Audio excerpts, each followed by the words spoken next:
la obligación de ser felices y de hacerse felices.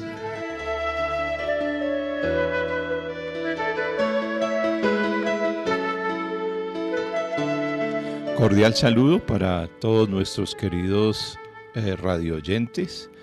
Bienvenidos una vez más a este su programa Al abrigo de un sueño, que tiene como objetivo reflexionar sobre la figura, la vida, el pensamiento y la obra del padre Rafael García Herreros, fundador de El Minuto de Dios.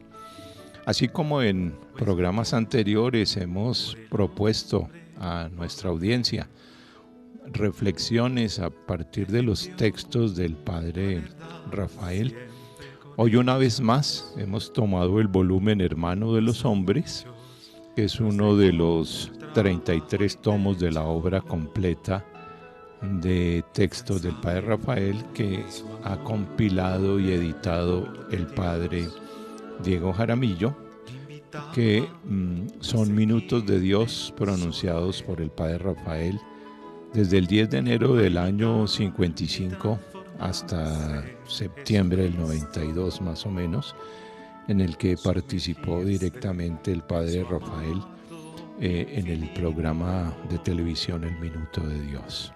Son unos textos cargados de sabiduría, de espiritualidad, de orientación para los televidentes cuando fueron pronunciados en su momento, pero tienen una característica muy particular. Muchos de ellos son vigentes hoy en día, parecieran escritos ayer.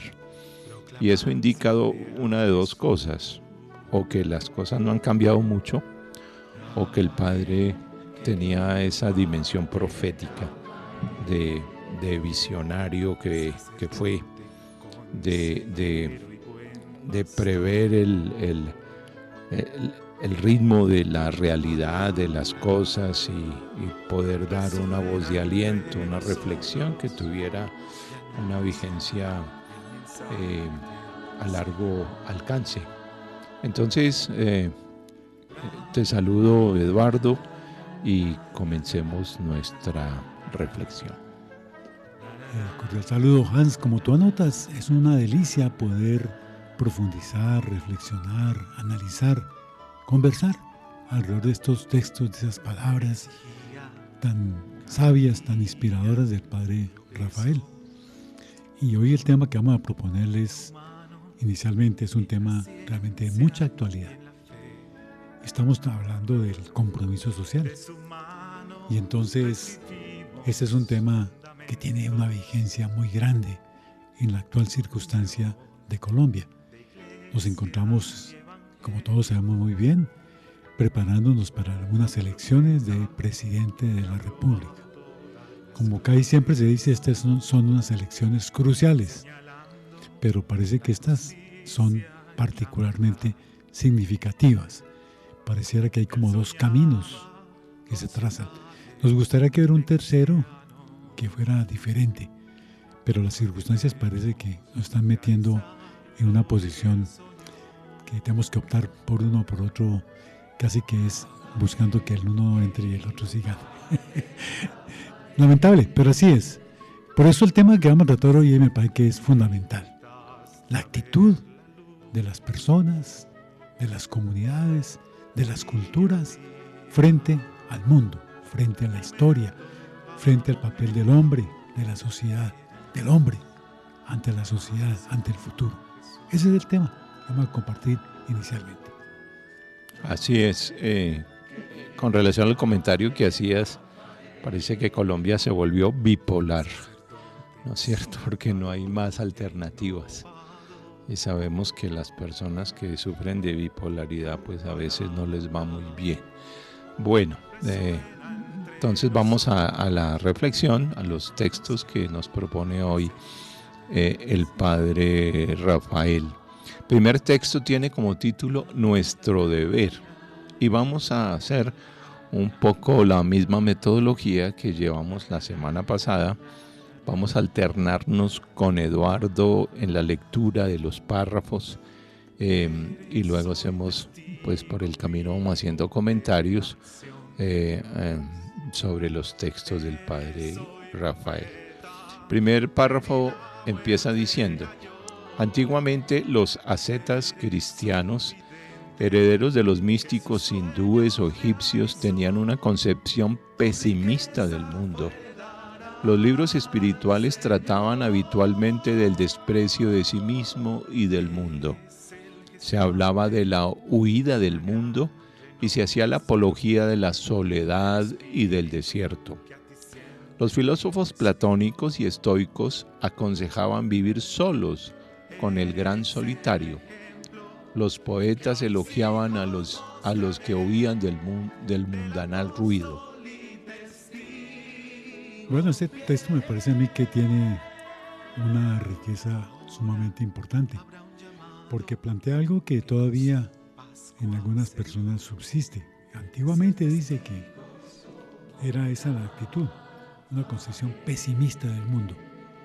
Pero eso hoy también muchas personas están en esa dirección. Esto no tiene salida, vamos muy mal, todo es un problema, y casi que como que Dios nos abandonó, como que esto no hay nada que hacer, como que los malos nos van a ganar.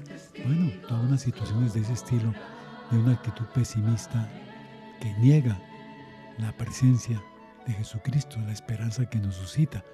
Entonces esa actitud, pues hasta en algunas oraciones, algunos textos antiguos, uno las percibe, las encuentra. Cuando se habla, por ejemplo, del Valle de Lágrimas, ¿sí? O en algunas expresiones que hablan de somos unos gusanos miserables, cosas de ese estilo. Entonces era una visión, como digo, que en mi opinión todavía persiste en algunos frente a la realidad, frente a la historia. Miran el mundo de una manera oscura, sin ningún tipo de luz, sin esperanza. ¿Cómo puede uno avanzar? ¿Cómo puede uno crecer con una mirada de esa manera? Por eso el párrafo que viene a continuación del padre Rafael nos muestra otra perspectiva. Actualmente el cristianismo ha descubierto el aspecto positivo del mundo y del hombre. Ya no se piensa en huir del mundo, sino en consagrar el mundo. Consagrar el mundo. Tanto el Papa Pío XII como el Papa Pablo VI han introducido en la misión de los cristianos esa faena de consagrar el mundo a Dios. Y en el siguiente párrafo nos invita el padre Rafael a reflexionar el contraste entre las dos actitudes, la negativa que hablamos al comienzo, al párrafo primero, y la positiva que acaba de leer Eduardo. Y el párrafo tercero dice: en otros tiempos se miraba solamente el aspecto negativo del hombre, sus deficiencias, su tiempo efímero, su mortalidad, sus tendencias egoístas, sus enfermedades. Ahora hemos descubierto la belleza del hombre, su altísima dignidad, su vocación y nuestro deber de entregarnos a él, de servirlo, de comprometernos en su mejoramiento. Pienso que las dos perspectivas funcionan todavía. Como notaba, esa perspectiva, por ejemplo, cuando se acercan las personas a mirar una solución, un problema, entonces algunos piensan solamente en lo negativo. Cuando se habla, por ejemplo, de un proyecto para trabajar con la comunidad, entonces muchas veces la perspectiva de aproximación es esa de como que cuáles son los problemas, las necesidades, y solamente nos fijamos en eso, sin descubrir, como lo hizo el padre Rafael, las potencialidades, las posibilidades, las capacidades que están allí, pero que necesitan desarrollarse de las personas, y que con un empujón, con una ayuda, con una voz de aliento, con un instrumento que permita que puedan desarrollar esas potencialidades, se puede transformar la realidad, se puede cambiar el mundo, se puede consagrar el mundo a Dios, que es la tarea que nos corresponde, que es la tarea que nos asigna hoy el Evangelio, la misión, la dimensión social de la Iglesia. Nos invita a eso, a que construyamos, a que trabajemos, a hacer cada día de este mundo, de esta realidad, de esta sociedad amplia, de nuestra familia, de nuestra comunidad, del barrio, de nuestro país, de todos ellos niveles, de todos estos niveles, una sociedad mejor, una familia mejor, un barrio más seguro, más confiable, más desarrollado en el sentido de crecer las personas. Ahí tenemos toda una dimensión muy importante, pero tenemos que enfocarnos no tanto en los problemas y quedarnos allí, sino descubrir también las potencialidades, las posibilidades, el dinamismo que hay en el interior de las personas, muchas veces oculto, esperando un momento para poder florecer. En los primeros párrafos nos hablaba de las actitudes frente al mundo, primero de huir del mundo, de recluirse en un monasterio, etc. Luego nos habló del aspecto positivo del mundo y del hombre. En el tercer párrafo nos hizo caer en la cuenta de que en otros tiempos se miraba sobre el aspecto negativo del hombre y también en contraste el descubrimiento de las potencialidades del ser humano, de su dignidad, etc. Y en este cuarto párrafo nos sigue ahondando en ese análisis, en esa reflexión que nos propone a nosotros que estamos escuchando su palabra en este momento. Dice el cuarto párrafo: en siglos pasados los conventos estaban llenos de jóvenes que huían del mundo. Actualmente los jóvenes no huyen del mundo, quieren consagrarse al servicio del hombre. Vemos muchos sacerdotes trabajando en las barriadas y en los suburbios, construyendo barrios, etc. Religiosas que abandonan los colegios pudientes para ir a servir a los pobres. Jóvenes que van al río Catatumbo para ayudar a los colonos, pudiendo quedarse tranquilos en sus casas o en sus clubes. Uno puede leer entre líneas un poco este análisis que hace el padre Rafael, que es producto del Concilio Vaticano II. Este despertar del aspecto positivo del mundo y este compromiso con los pobres, con los menos favorecidos, por parte de sacerdotes seculares y por parte de religiosos y religiosas que hicieron lo que se llama la opción preferencial por los pobres. También me parece importante destacar ahí, Hans, que como tú anotas, se refiere como a un periodo que fue muy importante. Digo fue, no es que ahora sea menos, de alguna manera cambiado, en que hubo mucha ebullición, por decirlo de alguna manera, de esa preocupación, de ese deseo de hacer un cambio, de mostrar una cara diferente, de abrir la ventana y la puerta con el famoso ayornamiento que nos propuso el Papa Juan XXIII.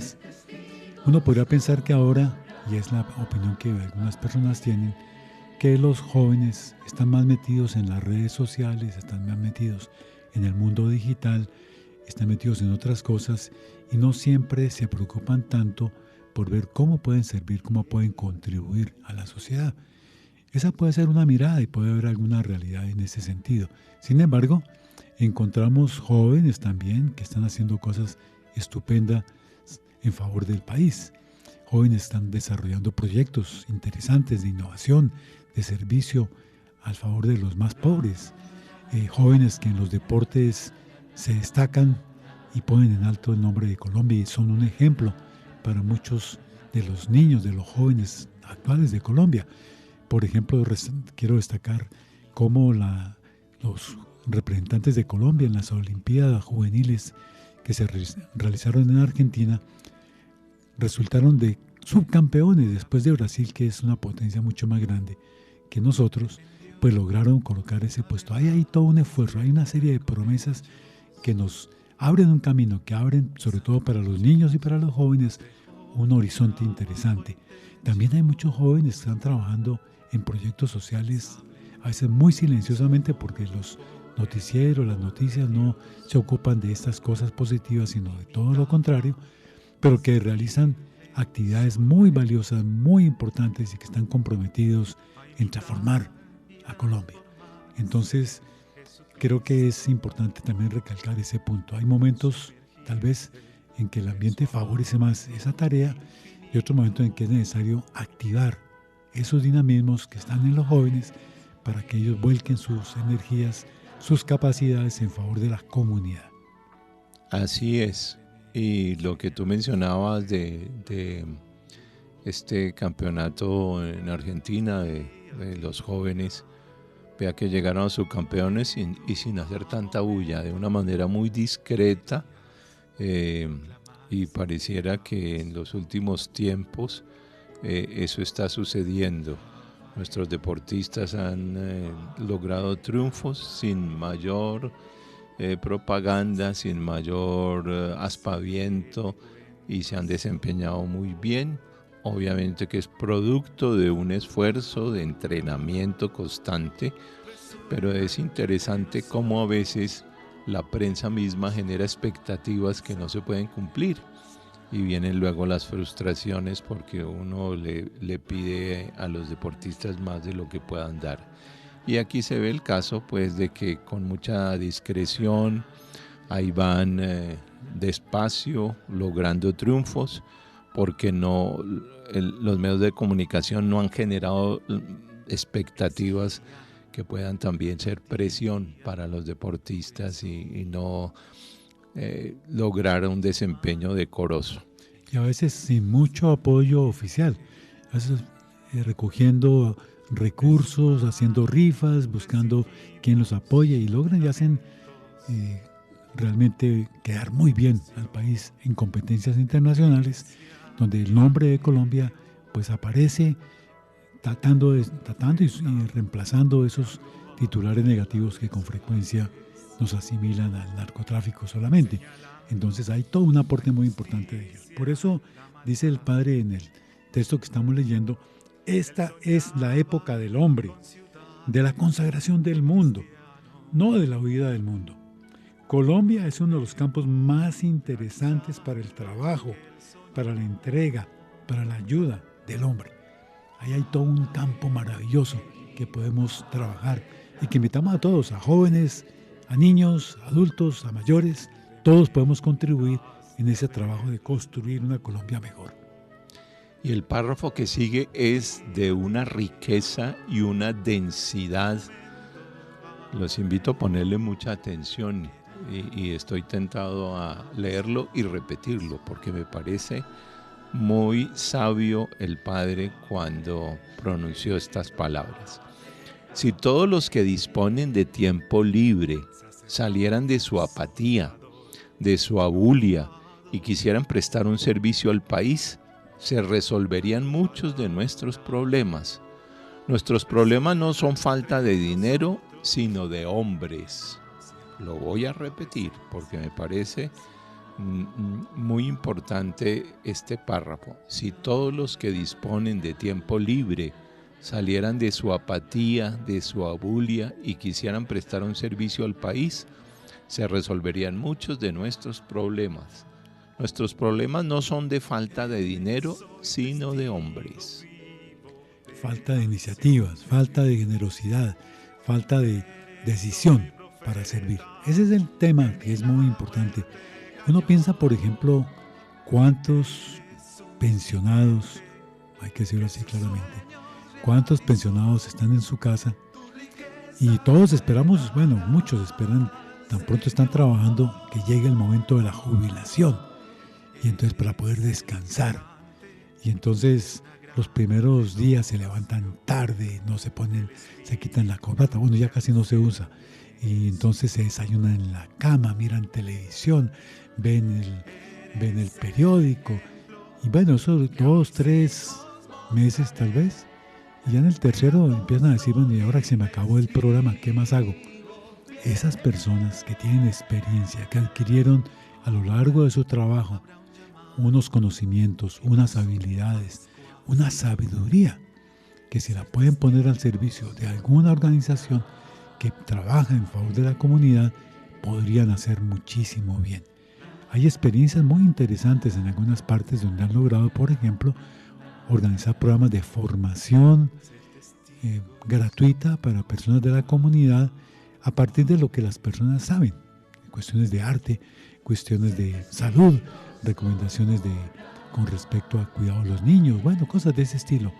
Y cuánto no pueden asesorar a las organizaciones que adelantan proyectos en la comunidad con su sabiduría, con su experticia, con sus conocimientos. Entonces, como dice muy bien el padre Rafael, si cada uno de nosotros aportara, se decidiera a aportar algo de eso que tenemos, de ese tiempo libre, de esa oportunidad, de ese conocimiento que aprendimos, podríamos seguramente contribuir efectivamente a que Colombia no tenga tantos problemas como los que tiene actualmente. Y complementando eso que acaba de comentarnos Eduardo, el padre remata diciendo en este párrafo: meditemos todos en nuestro deber de servir al hombre y de consagrar el mundo, pero no podemos consagrar a Dios un mundo empobrecido, un mundo de ignorantes, un mundo de hombres sin trabajo. Vamos ahora a realizar una pausa y ya regresamos. La verdad siempre con hechos, pues a muchos nos dejó trabajo y techo. De ser felices y de hacerse felices. Regresamos de la pausa y seguimos reflexionando de la mano del padre Rafael en sus textos. Antes de la pausa estábamos hablando de la importancia de que cada quien que tenga tiempo pueda servir a los demás. Y Eduardo ponía el ejemplo de los pensionados que tienen una experiencia de la vida, una experticia en su trabajo y que todavía tienen muchos alientos para compartir con los demás en vez de dedicarse al ocio y a no hacer nada. Porque también eso los llenaría de satisfacción y les evitaría el aburrimiento de la monotonía de la vida cuando van pasando los días y hace falta pues la actividad. Acostumbrados toda la vida a moverse a la actividad laboral, etcétera. Por eso hay que buscar alternativas. Y dice, para rematar ese texto: busquemos todos soluciones parciales, sencillas, prácticas, para que brote de ellas la solución colectiva. Y añade el padre diciendo: nadie tiene la fórmula para una transformación total de la noche a la mañana, pero todos tenemos la posibilidad de una solución para un pequeño grupo, quizá para un solo hombre, para una sola mujer.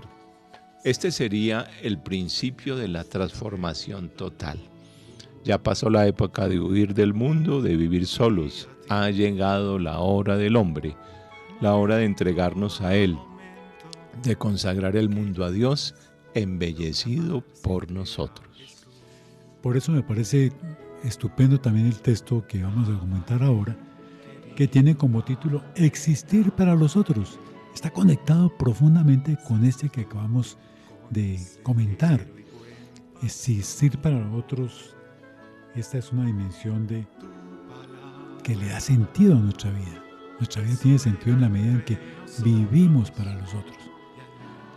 Por ahí hay muchas reflexiones en ese sentido. El que no sirve, pues como que no tiene derecho, como que no tuvo un sentido su existencia. El Padre nos ha insistido que nadie se quede sin servir.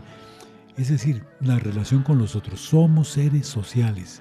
Estamos en una relación con los demás. Queramos o no, somos seres sociales. Y nuestra tarea es precisamente generar una actitud que puede ser de servicio, de ayudar a los demás. También puede ser otra lamentable, de aprovecharse de los otros. Pero la propuesta para un cristiano es la de servir, la de ponerse al lado de la mano de todos los hermanos para ayudar, para contribuir, especialmente, lo sabemos, de los más necesitados, como lo hizo el padre Rafael. Así es, él tenía esa sensibilidad especial de preocuparse por los demás, especialmente por los más necesitados. Me acuerdo haber leído en el año 61, un periodista le preguntó al padre, ¿qué lo motivó a fundar el Minuto de Dios? Y el padre le contestó, el convencimiento que tengo que la miseria no es cristiana.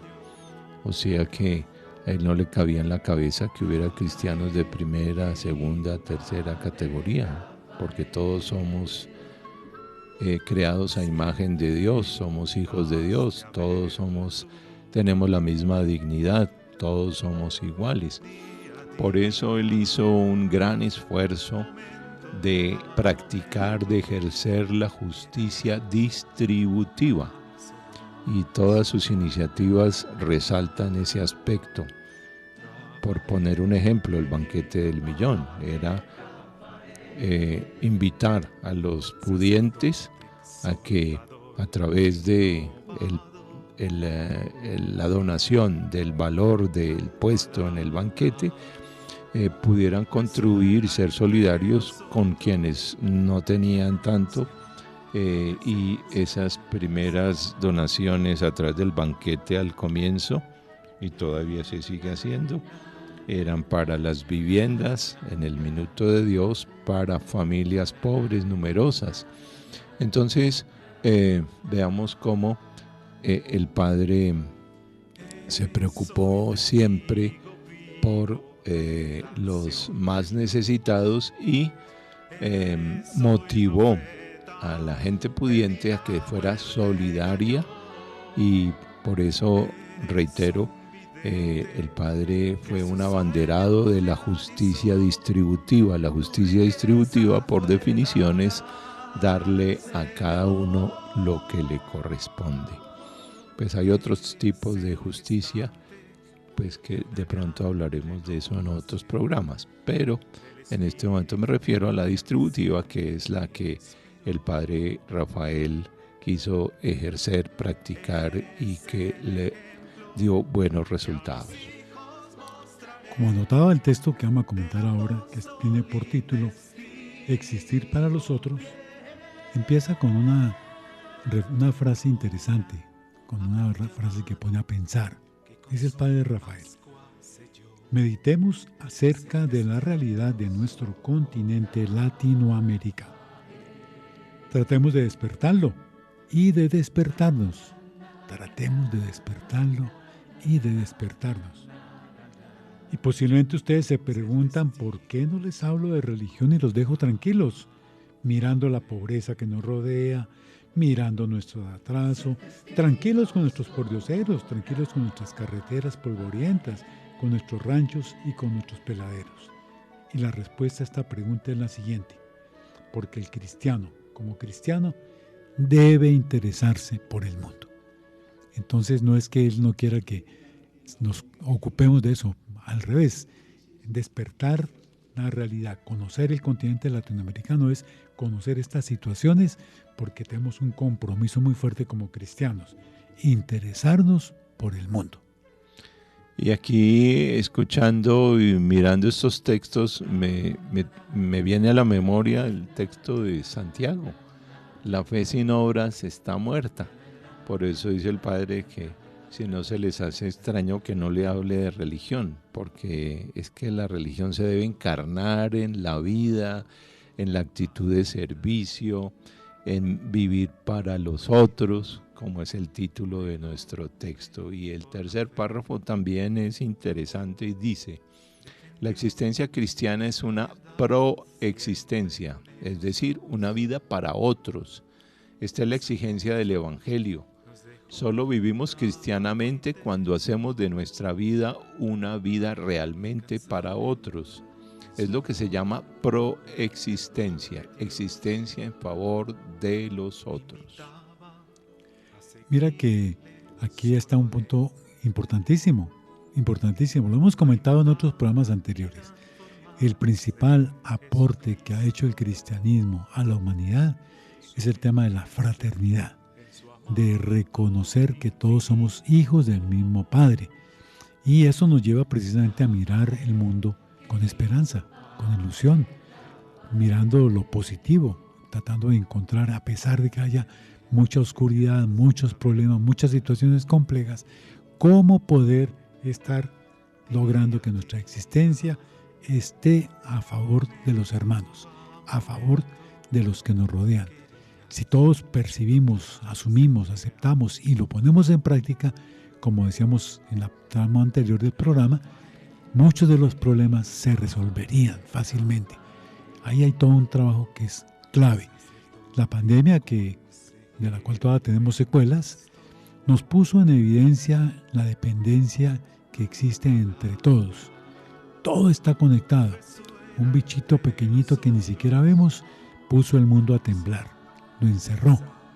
Y eso nos hizo tomar conciencia de que todos necesitamos de los demás.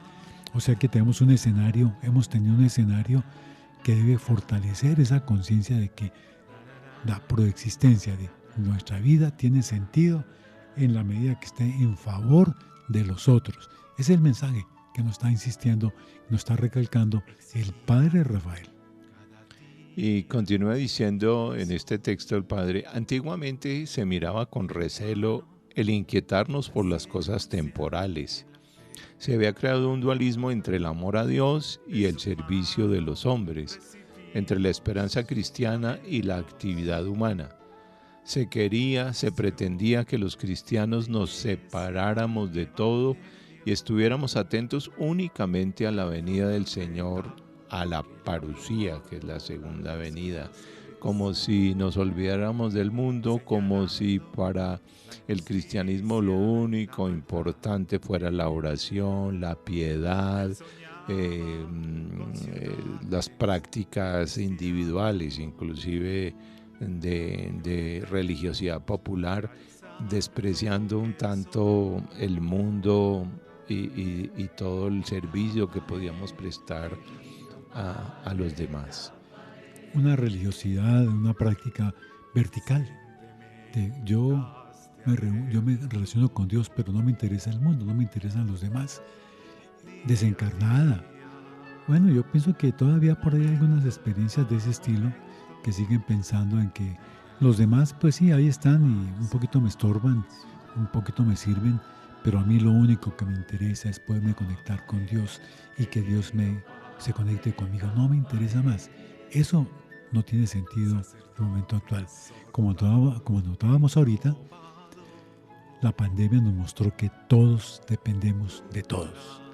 Y esa responsabilidad es la que nos lleva a que cuidemos unos de otros para que la vida pueda tener avance, pueda florecer. El tema de la ecología nos lleva al mismo punto. La ecología, el medio ambiente, el cuidado de la naturaleza, de la casa común, depende de todos, de cada uno haga su partecita. Entonces son maneras de entender la proexistencia, existir en favor de los otros. Y con relación a lo que comentas, Eduardo, remata aquí el Padre diciendo: pero actualmente el cristiano ha comprendido su profunda vinculación con el mundo, que él es parte del mundo, que él tiene obligación de tomar puesto en la lucha por el progreso humano y cristiano. Un evento que insistió en esta realidad fue el Concilio Vaticano II, especialmente con la constitución pastoral, que es Gaudium et Spes, las alegrías y las esperanzas, y su complemento, que fue la constitución dogmática Lumen Gentium, luz de las gentes, porque una de las grandes preguntas del Vaticano II fue: ¿qué dices de ti misma? Como preguntándole a la Iglesia, para buscar la identidad de la Iglesia en el mundo que le tocó vivir. Y entonces, cuando el Papa Juan XXIII convoca el concilio, la idea era hacer esa actualización, ese ayornamiento, traer al momento presente la Iglesia que había tenido el Concilio Vaticano I siglos antes. Y entonces habían cambiado muchas cosas del mundo, y el Papa Juan XXIII entonces quiso hacer esa convocatoria para traer la identidad de la Iglesia al mundo contemporáneo de su momento, años 63 a 65 más o menos, y poder tener claro el papel de la Iglesia en ese momento y para el futuro, porque todavía estamos viviendo de ese esfuerzo de reflexión que se realizó en el Vaticano II. Esa década del 60 fue realmente clave en la historia de la humanidad. Y ahí estuvo enmarcado precisamente el Concilio Vaticano II, que nos despertó, que nos puso alerta, que nos ayudó a mirar otra vez alrededor nuestro y nos invitó precisamente a construir, a trabajar. Y fíjate que si uno mira a nivel de América Latina, ese impacto que tuvo el concilio en Medellín, por ejemplo, Conferencia General del Episcopado Latinoamericano Medellín, 1968, cómo desplegó las velas, podríamos decir, de una iglesia que se puso al servicio, que recuperó ese sentido que nos ha puesto Jesús y que las primeras comunidades cristianas lo vieron intensamente. Entonces, ese camino que nos ha llevado a través de las conferencias, todo el pontificado de Pablo VI, de Juan Pablo II, pienso por ejemplo ahorita en la carta, en el sínodo que el Papa Juan Pablo hizo, como hizo de todos los estilos de vida de la Iglesia, pero me refiero específicamente al que hizo sobre los laicos, sobre nosotros los laicos, y que se traduce en el documento Christi Fieles Laici, donde se habla precisamente de que el cristiano tiene como dos dimensiones fundamentales. Por un lado es ciudadano del mundo dentro de la Iglesia, y entonces le ayuda a la Iglesia a ser sensible a lo que ocurre en la sociedad, a lo que está pasando, a los problemas, a las circunstancias, a las situaciones que reclaman la presencia del Evangelio, la presencia de los cristianos.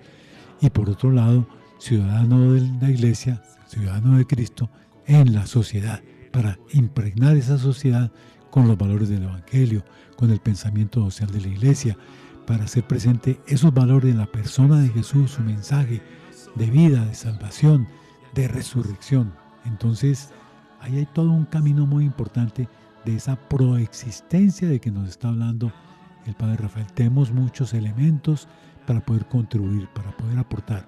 Cuando hablamos hoy de que los laicos, de que todos los seguidores de Jesús somos discípulos misioneros, estamos hablando precisamente de esa dimensión de servicio, de proexistencia, de la que nos está hablando en este texto el Padre Rafael.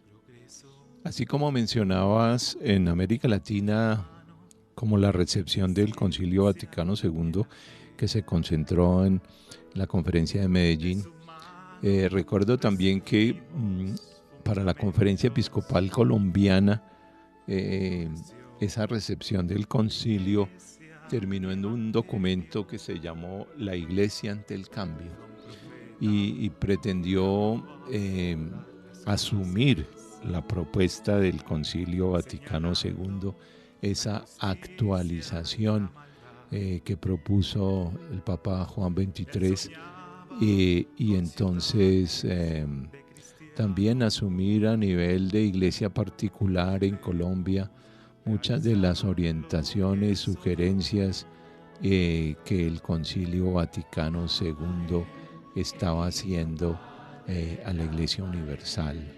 Y entonces también la Iglesia colombiana quiso aterrizar y asumir muchas de estas orientaciones para las jurisdicciones eclesiásticas de Colombia a nivel de la conferencia episcopal, ¿no es cierto? Y entonces me acuerdo, ese documento se llamó, que es producto de una de las asambleas plenarias del episcopado colombiano, se llamó La Iglesia ante el Cambio.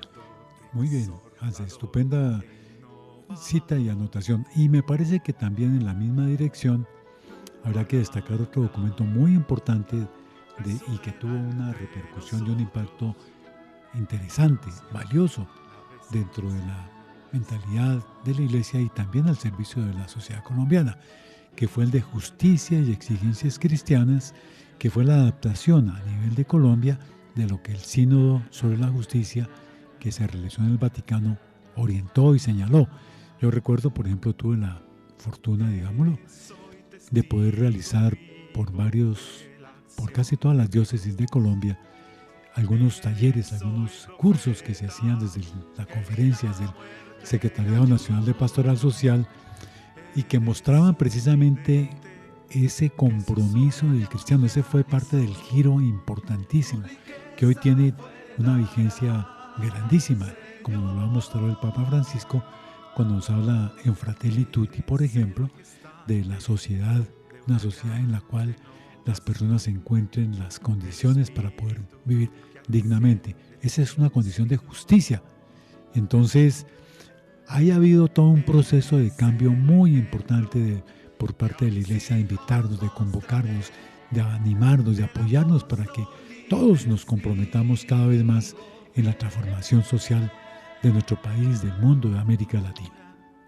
Para complementar lo que dije ahora de la Iglesia ante el cambio, esa fue producto de la 25 o 25ª Asamblea Plenaria del Episcopado Colombiano, que se realizó en julio del año 69 aquí en Bogotá, que fue, como les dije, asumir y hacer la recepción de algunas de las orientaciones del Vaticano II para la Iglesia colombiana. Y de Medellín, de la Conferencia de Medellín. Y de la Conferencia de Medellín también, que fue a nivel continental la primera que puso atención a las orientaciones del Vaticano II. Entonces, como podemos ver, el Padre viene insistiendo en existir para los otros en este texto que estábamos comentando. Dice el Padre en otro párrafo: el hombre es el último escalón del proceso de la materia, querido y formado por Dios. Estamos pues vinculados con el mundo, con la tierra. Tenemos obligación de embellecerla, de transformarla. Tenemos que tomar en serio la transformación del mundo. Esta es una idea recurrente en la mente del Padre. Es una idea que se repite, que tenemos que dejar el mundo mejor de lo que lo encontramos. Y quiere decir que ese dejar el mundo mejor de lo que lo encontramos se logra a través del existir para los otros y también a través de darle sentido a nuestra presencia en este planeta, en este mundo. El Padre en muchos textos insistió en esa idea. Muy importante en este punto destacar también, Hans, cómo estas orientaciones del episcopado colombiano, del episcopado latinoamericano, del Vaticano, el Papa, todo esto nos está animando, nos está brindando condiciones para que nosotros podamos realmente avanzar en esa proexistencia. Como dice el Padre Rafael, nuestra existencia cristiana debe ser una proexistencia, un vivir para los otros, de modo que se justifica plenamente la invitación que le estoy haciendo para trabajar en favor de los demás. Infortunadamente se nos terminó el tiempo. Recuerden que este es un programa realizado por el Centro Rafael García Herreros de la Facultad de Estudios Bíblicos, Pastorales y de Espiritualidad de Uniminuto. Muchísimas gracias por su amable sintonía. Los esperamos la próxima semana. Resuena entre nosotros y anuncia el mensaje